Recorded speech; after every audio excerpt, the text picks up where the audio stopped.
इस बार G7 की meeting प्रधानमंत्री मोदी और डोनाल्ड ट्रंप की दोस्ती के लिए याद की जाएगी, जब दोनों नेताओं ने अपने सारे मतभेद भुलाकर भारत और अमेरिका के रिश्तों की एक नई शुरुआत की। ट्रंप ने यह भी कहा कि वो जल्द ही भारत आएंगे और आज उन्होंने अपने पिछले भारत दौरे को याद किया। उन्होंने कहा कि पिछली बार भारत की यात्रा उनकी बड़ी अच्छी रही थी।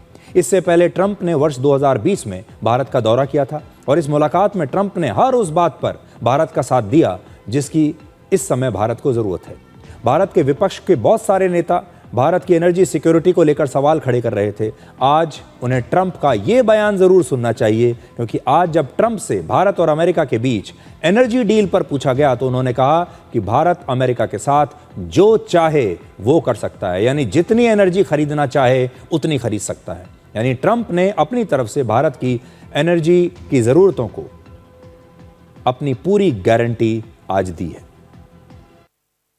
India can do anything they want with us. We have the best relationship. We cannot be closer than we are. Would you say that, sir? I don't think we can be any closer. Both him and I and our nations, but it really starts with the two of us. We cannot be closer.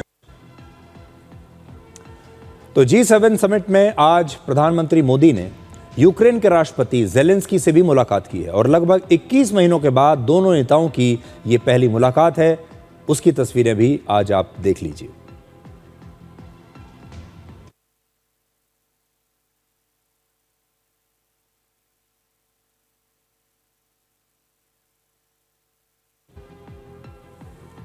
प्रधानमंत्री मोदी ने आज ये भी कहा कि 15 जुलाई से भारत और UK के बीच फ्री ट्रेड समझौता लागू हो जाएगा।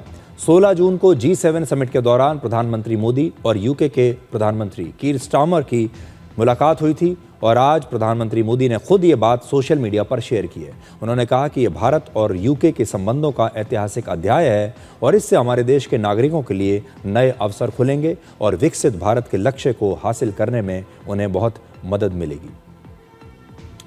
आज ट्रंप के एक और बयान की बड़ी चर्चा हो रही है। ये बयान भारत के बारे में नहीं है, ये बयान है इजराइल के बारे में और बेंजामिन नेतन्याहू के बारे में। उन्होंने आज जब उनसे ये बात पूछी गई कि क्या वो बेंजामिन नेतन्याहू से फ्रस्ट्रेट हो चुके हैं, क्या वो उनसे नाराज़ हैं, तो उन्होंने आज कहा कि आज इजराइल जो भी है वो अमेरिका की वजह से है। आज अमेरिका ना होता तो इजराइल का अस्तित्व ना होता। आज इजराइल जो भी है वो मेरी वजह से है। Are you frustrated with Netanyahu, sir? No, we had a great relationship. We're talking about some end details. I didn't like that he did an attack based on there's a very minor little thing with some drones that were released, and he ends up, you can do too much also. But we've had a very effective relationship. Without the United States, there would be no Israel. Without me, there would be no Israel, because no other president was willing to do what I did. I've had a great relationship with Bibi, but now Bibi has to be more responsible with respect to Lebanon. तो आज Donald Trump ने साफ कह दिया कि Israel के प्रधानमंत्री Benjamin Netanyahu को लेबनान के लेबनान को लेकर थोड़ी और जिम्मेदारी दिखानी पड़ेगी।